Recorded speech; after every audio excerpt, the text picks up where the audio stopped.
Mona Lisa जगातलं सगळ्यात प्रसिद्ध तितकंच गूढ आणि महागडं पेंटिंग। 15व्या शतकात महान चित्रकार लिओनार्दो दा विंचीनं ही अनोखी कलाकृती साकारली।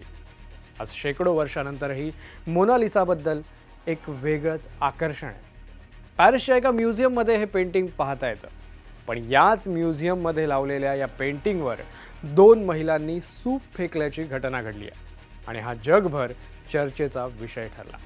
त्या महिला नेमक्या कोण होत्या? तरी पेंटिंगवर सूप का फेकलं? या घटनेमुळे पेंटिंगचं काही नुकसान झालंय का? या व्हिडिओमध्ये जाणून घेऊयात या सगळ्या प्रश्नांची उत्तरं।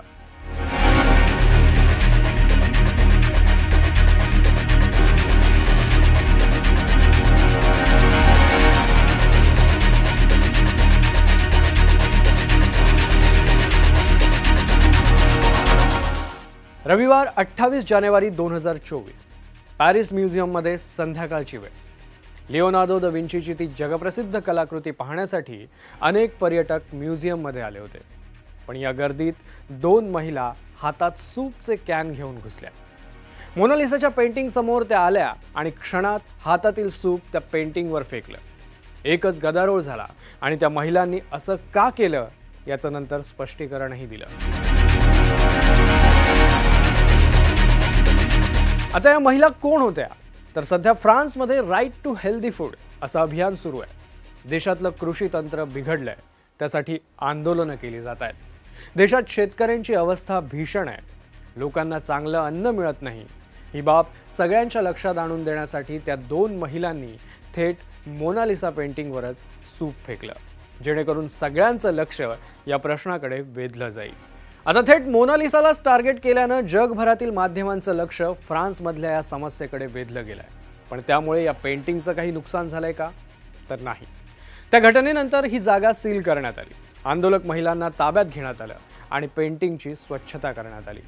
महत्त्वाचं म्हणजे हे पेंटिंग एका बुलेट प्रूफ ग्लासमध्ये आहे। 1950च्या आसपास मोनालिसावर ॲसिड टाकण्याचाही प्रयत्न झाला होता, त्यामुळे सुरक्षेच्या दृष्टिकोनातून हे पेंटिंग आता एका बुलेट प्रूफ ग्लासमध्ये बंद आहे। मोनालिसा आणि तिच्यावरची संकटं यांची यादी बरीच मोठी आहे। 1503 मध्ये लिओनार्दो दा विंचीनं हे चित्र काढायला सुरुवात केली आणि ते पूर्ण झालं 14 वर्षांनी। या पेंटिंगमधली स्त्री नेमकी कोण होती? तिचं गूढ हास्य याविषयी आजही अनेक मतमतांतर आहे।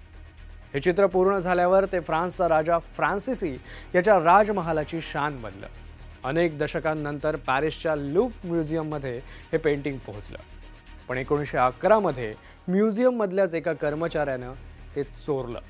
पण 2 वर्षांनी मोनालिसा पुन्हा एकदा या म्युझियममध्ये पोहोचली। 1950च्या दशकात या पेंटिंगवर ॲसिड हल्ला झाला होता। 2009 मध्ये एका महिलेनं सिरॅमिकचा कपच या पेंटिंगवर फेकला होता, तर 2022 मध्ये एकानं चक्क केक फेकून मारला। फ्रान्समधल्या या आंदोलक महिलांमुळे पुन्हा एकदा मोनालिसा चर्चेत आली आहे। पण एखाद्या प्रश्नाकडे लक्ष वेधण्यासाठी दुर्मिळ ठेवा असणाऱ्या इतिहासकालीन वस्तूंना टार्गेट करणं ही मानसिकता चुकीची वाटते। हा व्हिडिओ तुम्हाला कसा वाटला आम्हाला कमेंटमध्ये नक्की सांगा।